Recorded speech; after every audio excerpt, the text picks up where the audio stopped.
खुलुमबाय बेयो बड'लेण्ड इंखं टेलिभिजन दिनै 22 मार्च 2025 बृहस्पतिबार खालि सानसेनि बरादखौ नोंथांमोननि खाथियाव लाबोदों आं सदानन्द दैमारिया।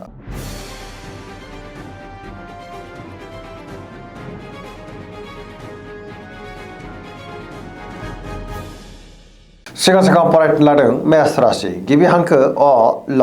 दिनैनि साना जोबोर मोजां बहाबा दावबायनो एबा हान्थिनो खाबु मोननो हागौ आरो मोजाङैनो हान्थिनोबो हागोन मावनो लानाय खामानिफोरखौ दिनै गोरलैयैनो मावफुंनोबो हागोन गोसोखौ दिनै जोबोर गोजोननाय मोनगोन देहाया मोजाङै थागोन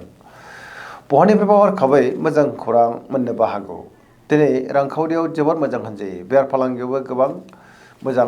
होनजायो गोबां धोन आरजिनोबो हागोन आरो आयाबो बांनो हागौ गुबुननि गोसोखौ गोरलैयैनो बोनोबो हागोन न'खराव बिसि फिसायनि गेजेराव अननानै फैगोन बिदा फंबायनिफ्राय हेफाजाबखौ मोननो हागौ गुबुननि गोसोखौ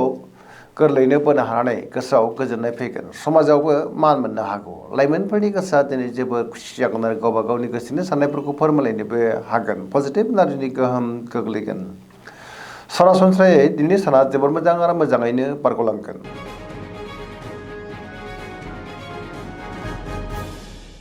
वृष राशि गिबि हांखो इ उ ब दिनैनि साना जोबोर मोजां गावनि गोसोनि साननायफोरखौ गुबुननो फोरमायनोबो हागोन समाजाव मान मोनगोन मावनो लानाय खामानिफ्रा दिनै गोरलैयैनो मावफुंजानोबो हागौ गियाननि आंखाल जानाय नङा गोथों आरो गोग्गो साननो रोंगोन रांखावरियाव मोजां होनजायो गोबां धोन आरजिनोबो हागोन आरो बेफार फालांगियावबो जोबोर मोजां मुलाम्फा मोननोबो हागोन न'खराव बिदा फंबायनिफ्राय थोजासे हेफाजाब मोननोबो हागौ बिसि फिसायनि गेजेराव अनलायनाया बांगोन गुबुननिफ्राय हेफाजाब मोननो हागोन जायखि खामानि मावा मानो दिनै मोनफ्रोमबो खामानिखौनो गोरलैयैनो मावफुंलांनो हागोन पजिटिभ एनार्जिनि गोहोम गोग्लैगोन सेंग्रा सिख्लाफ्रा दिनै गावबा गावनि गोसोनि साननायफोरखौ फोरमायलायनोबो हागोन।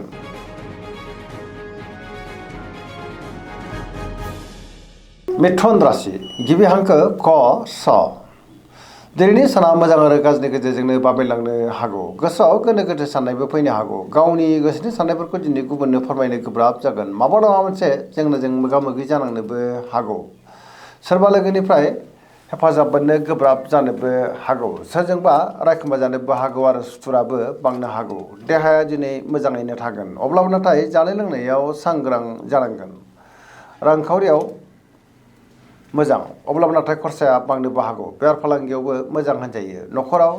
बिदा फंबायनि गेजेराव एना एनिबो फैनो हागौ गोसोनि साननायफ्रा गोरोबलायाबो जानो हागौ सोरबा लोगोनिफ्राय हरखाबै गाज्रि खौरांबो फैनो हागौ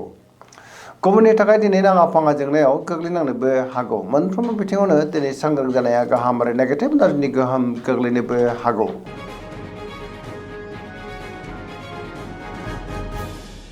कर्कट राशि गिबि हांखो ड ह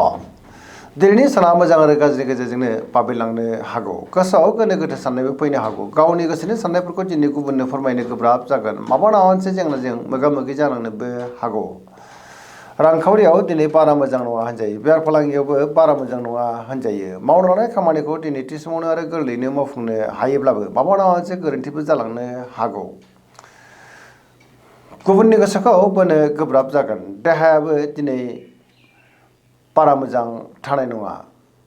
गोबां जेंनाजों मोगा मोगि जानांनोबो हागौ जानाय लोंनायाव सांग्रां जानांगोन गुबुनजों मोजां सोमोन्दो लाखिनाया दिनै गोब्राब जानोबो हागौ आरो नेगेटिभ एनार्जिनि गोहोम गोग्लैनोबो हागौ।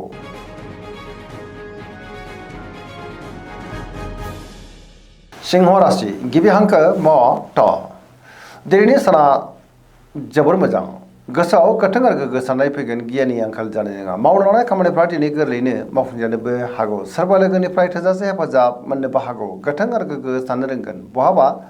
दावबायनो एबा हान्थिनो खाबु मोननो हागौ आरो मोजाङैनो हान्थिनोबो हागोन रांखावरियाव दिनै जोबोर मोजां होनजायो बेफार फालांगियावबो जोबोर मोजां मुलाम्फा मोननोबो हागोन न'खराव बिदा फंबायनिफ्राय हेफाजाबखौ मोननो हागोन बिमा बिफानि अननाय आरो बोरखौबो मोननो हागौ गुबुननि गोसोखौ बोनो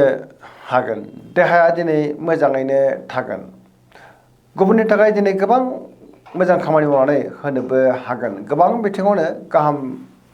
खौरांबो मोननो हागौ गोसोआ दिनै जोबोर खुसि जागोन आरो लाइमोनफ्रा गावबा गावनि गोसोनि साननायफोरखौ दिनै फोरमायलायनोबो हागोन।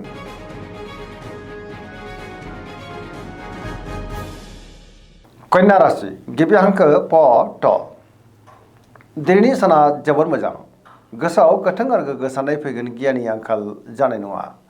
गावनि गोसोनि साननायफोरखौ दिनै गुबुननो फोरमायनोबो हागोन गोबां मोजां मोजां खाबुबो दिनै मोननो हागौ रांखावरियाव मोजां होनजायो बेफार फालांगियावबो दिनै जोबोर मोजां मुलाम्फा मोननोबो हागोन देहाया दिनै मोजाङैनो थागोन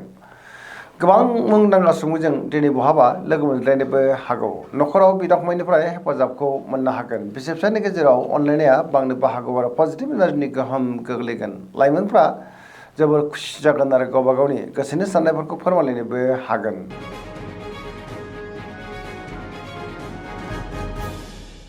तुला राशि गिबि हांखो र ट दिनैनि साना जोबोर मोजां गोबां मोजां मोजां खाबुबो दिनै मोननो हागौ गोथों गोग्गो साननो रोंगोन गियाननि आंखाल जानाय नङा सोरबा लोगोजों बाख्नायजानोबो हागौ गोसोनि साननायफ्रा दिनै मोगथाङाव जाफुंनोबो हागौ मावनो लानाय खामानिफ्रा दिनै गोरलैयैनो मावफुंजानोबो हागौ देहाया मोजाङैनो थागोन रांखावरियाव मोजां बेफार फालांगियावबो दिनै जोबोर मोजां मुलाम्फा मोनगोन न'खराव बिसि फिसायनि गेजेराव अनलायनाय फैगोन समाजावबो मान मोननो हागोन गुबुननि गोसोखौ गोरलैयैनो बोनोबो हागोन लोगोफोरनिफ्राय दिनै थोजासे हेफाजाबबो मोननो हागौ गोदान थांखि लानो रोंगोन सेंग्रा सिख्लाफोरनि गोसोआ दिनै जेबो रमान्टिक जागोन आरो गावबा गावनि गोसोनि साननायफोरखौ फोरमायलायनोबो हागोन पजिटिभ एनार्जिनि गोहोम गोग्लैगोन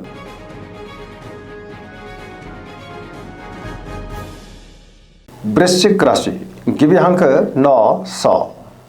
दिनैनि साना जोबोर मोजां पजिटिभ एनार्जिनि गोहोम गोग्लैगोन समाजाव गोबां मान मोननो हागौ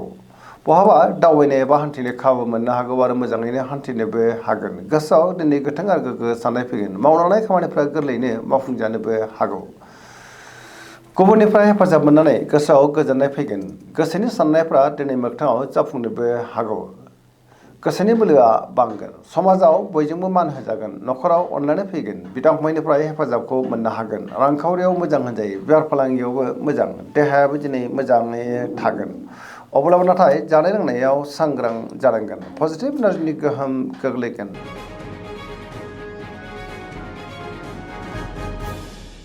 धनु राशि गिबि हांखो ध फ भ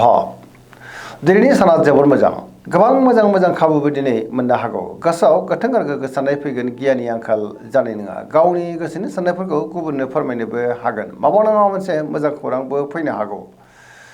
गोसोआव दिनै गोथों आरो गोग्गो साननो हानानै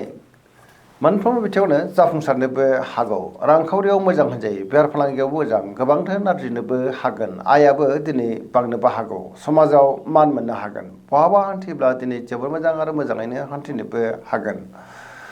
सोरबा लोगोजों बाख्नायजानानै गोसोआव गोजोननाय फैगोन पजिटिभ एनार्जिनि गोहोम गोग्लैगोन सरासनस्रायै दिनै साना जोबोर मोजां आरो मोजाङैनो बारग'लांगोन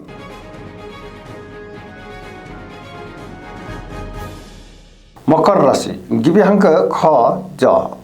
दिनैनि साना मोजां आरो गाज्रिनि गेजेरजोंनो बाबेनलांनो हागौ गोसोआव गोनो गोथो साननायबो फैनो हागौ गावनि गोसोनि साननायफोरखौ दिनै गुबुननो फोरमायनो गोब्राब जागोन माबा नङा मोनसे जेंनाजों मोगा मोगि जानांनोबो हागौ गावनि गोसोनि साननायखौ गुबुननो फोरमायनो हायैयाव गोसोआव उन दाहाबो फैनो हागौ गोथों आरो गोग्गो साननो हानाय नङा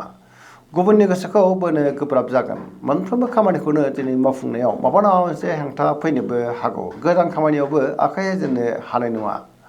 बिदा फंबायनिफ्राय हेफाजाबखौ मोननो गोब्राब जानो हागौ सेंग्रा सिख्लाफ्रा दिनै गावबा गावनि गोसोनि साननायफोरखौ फोरमायलायनो हागोन अब्लाबो नाथाय नेगेटिभ एनार्जिनि गोहोमबो गोग्लैनो हागौ फरायसाफ्रा दिनै फरायनायाव गोसो दुंखांगोन आरो मोजां फिथाइ मोननोबो हागोन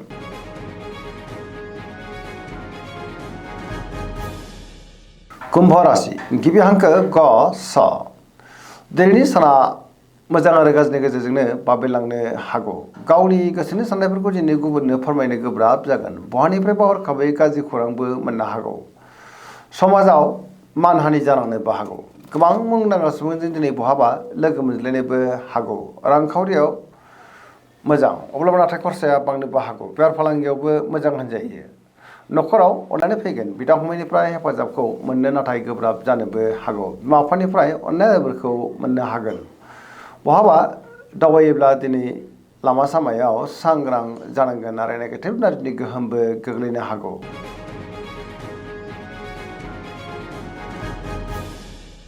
मीन राशि गिबि हांखो ड स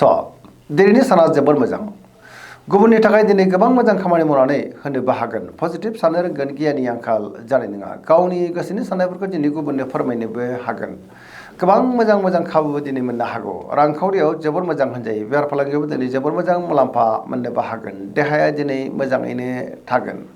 सोरजोंबा बाख्नाय जानो हागौ लाइमोनफोरनि गोसोआ दिनै जोबोर रमान्टिक जागोन आरो गावबा गावनि गोसोनि साननायफोरखौ फोरमायनोबो हागोन फरायसाफोरा दिनै फरायनायाव गोसो दुंखांगोन आरो मोजां फिथाइ मोननोबो हागोन सरासनस्रायै दिनै साना जोबोर मोजां आरो मोजाङैनो बारग'लांगोन दिनैनि राशि फरायनाया एसेनोसै जोबनायाव बेखौनो खावलायो जाहाथे नोंथांमोना सानफ्रामबो जोंनि बे बड'लेण्ड इंखं टेलिभिजनखौ नायबाय थायो आरो साबस्क्राइब खालामो लोगोसे लाइक खालामो आरो शेयार खालामो एसेनोसै गोजोन्थों